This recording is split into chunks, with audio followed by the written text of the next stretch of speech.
Fala galera, chegando com os cortes dos melhores jornalistas de futebol pra você. Se você gosta desse tipo de conteúdo, deixa aquele like, se inscreva no canal, acione o sininho pra ser notificado aí quando tiver vídeo novo. Agora, bora lá!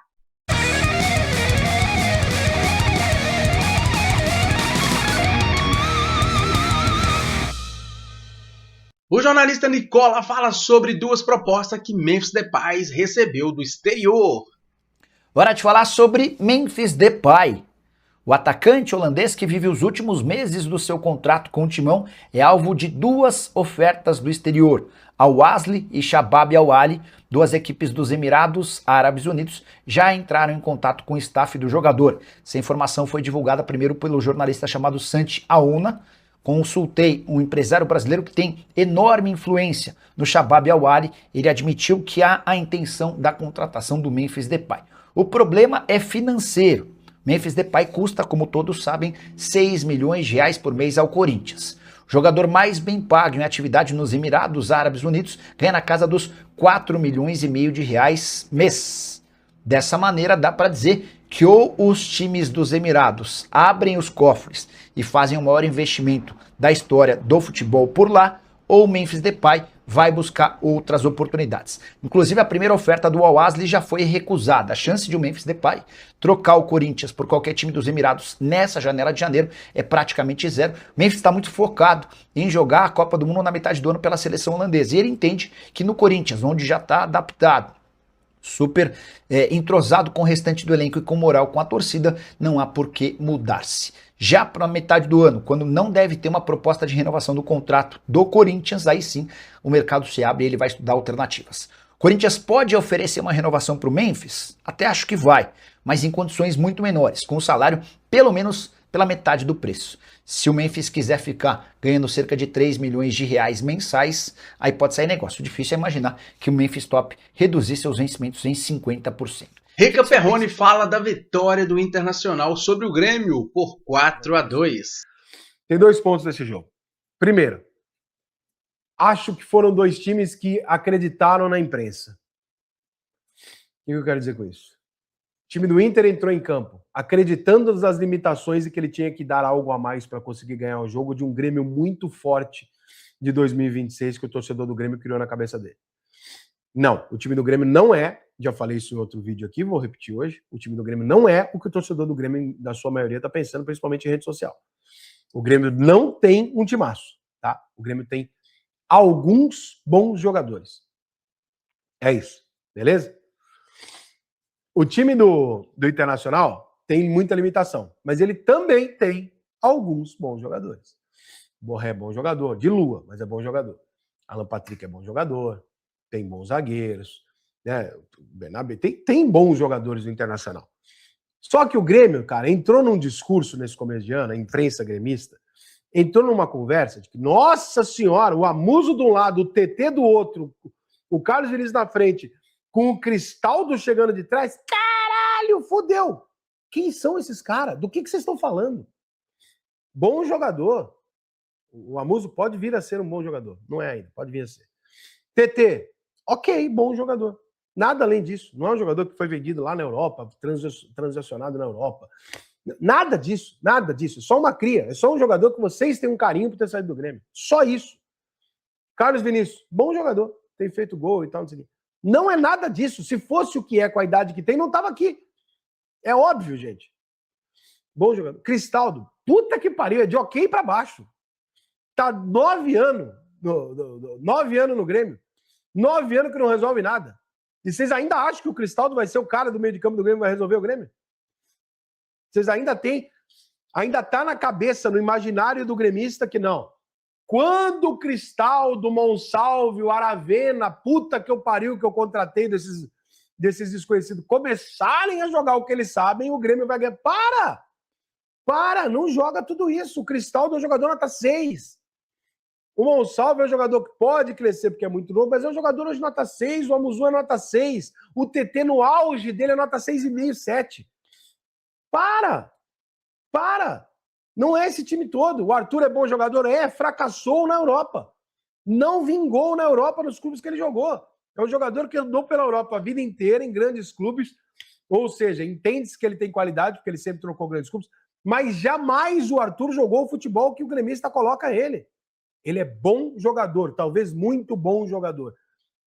Meu Deus, o Arthur, meu Deus, aonde? Não jogou na Juventus, jogou no Barcelona, não jogou. Não virou lá. E não foi um clube, foram vários. Bom jogador. Resolve jogo? Nunca resolveu, nem quando saiu do Grêmio. Sempre foi um volante de passe curto. Bom jogador. Vai resolver o seu problema? Não vai resolver, vai te agregar. Quem resolve problema no time do Grêmio? Ninguém. Do lado dele, Thiaguinho, 17 anos. Quem era o volante de marcação do Grêmio? Nenhum. Luiz Castro mostrou um considerável desconhecimento do que tinha por vir. Onde é que está o potencial do Inter? No Alan Patrick. Onde é que o Grêmio deixou aberto para o Inter jogar? No meio. Aí no segundo tempo, o que ele faz? Bota o Dodi, que é um volante mais de marcação, que é outro jogador absolutamente medíocre, esse é nota 5, né? Nem nota 6.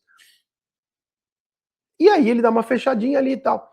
Cara, se é para apostar em alguns valores individuais para você conseguir reverter um jogo ou ganhar o jogo, o William tem que ser titular. O William, parado de 10, se ele tocar na bola 7 vezes no jogo, ele jogou mais que o Cristaldo. Se você está gostando até aqui do conteúdo, dê aquela força, inscrevendo-se no canal, deixando aquele like. Agora, bora continuar. Marcelo Betting fala sobre a contratação de Paquetá, que transforma o Flamengo e deveria também transformar os rivais. Contratação de o que se fala 41 milhões e 200 mil euros, a maior contratação da história do futebol americano. E eu quero falar aqui dessa contratação não só pelo ponto de vista do Flamengo, mas também pelo ponto de vista dos rivais do Flamengo. E eu acho que para mim esse é o grande ponto da contratação do Paquetá, que é o que os rivais vão fazer. Antes disso, 41 milhões de euros. Entre o início das negociações, a primeira notícia de que o Flamengo tinha interesse e o desfecho, a gente saiu de uma proposta que é mais ou menos, ou que a sondagem, que o Flamengo estaria disposto a pagar mais ou menos 35 até virar os 41, né? O Flamengo subiu aí quase 20% da sua proposta. Acho que contou muito a vontade do jogador, o West Ham percebeu que o jogador queria muito sair.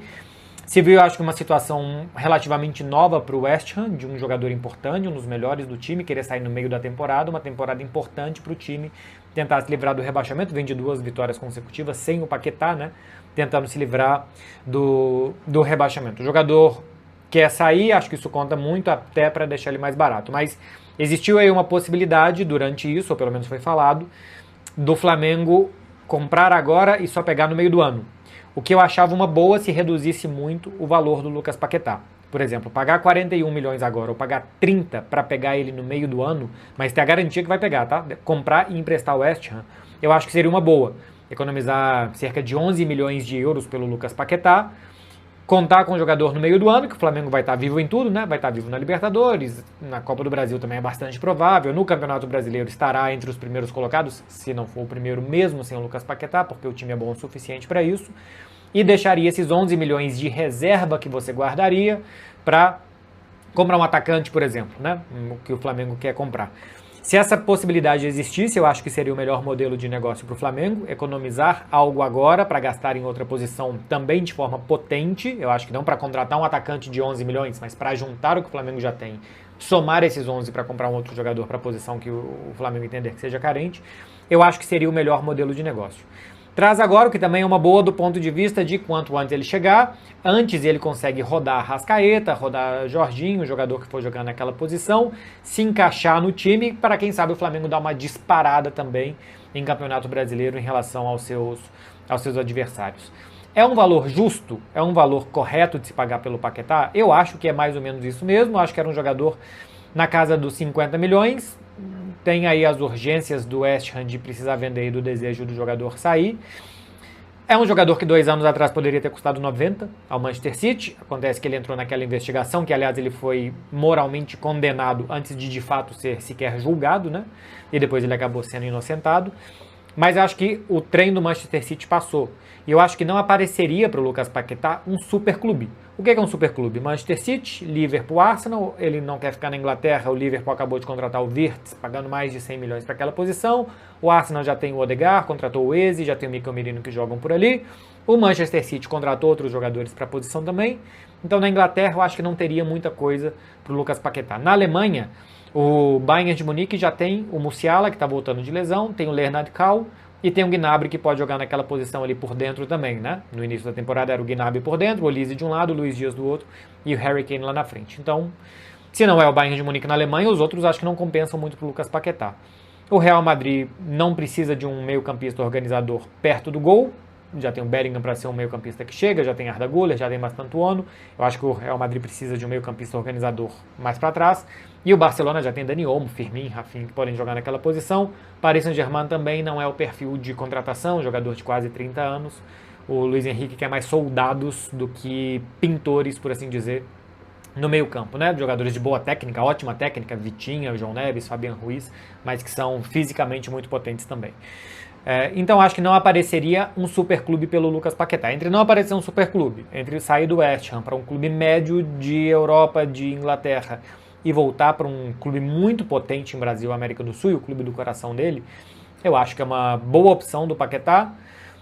Eu acho que é um valor justo pelas urgências do West Ham, e o Flamengo pode pagar esse valor no Lucas Paquetá. Então eu acho que é dentro do que deveria ser mesmo, 40 milhões de euros, o valor dessa negociação. As situações desse ano é um ano muito longo, o Flamengo vai encontrar pelo caminho muitas dificuldades, é o time a ser batido, então precisa melhorar o elenco, precisa melhorar a qualidade, e eu acho que essa posição que o Paquetá é contratado, eu imagino que seja para jogar como um meio armador mais pelo lado do campo, Pulgar, Jorginho, Paquetá de um lado, Samulino muito provavelmente pelo outro, e o Pedro na frente com a Arrascaeta. Eu acho que essa deve ser a base do time do Flamengo como um 11 ideal do meio para frente. E o Paquetá pode te dar armação, capacidade de passe, capacidade de achar jogadas, de tirar coelhos da cartola, de melhorar basicamente a qualidade do Flamengo. Eu fiz aqui um vídeo e já falei isso algumas vezes em programas da TNT e gerou algum debate sobre o problema que o Flamengo tem tendo 2 bilhões de reais.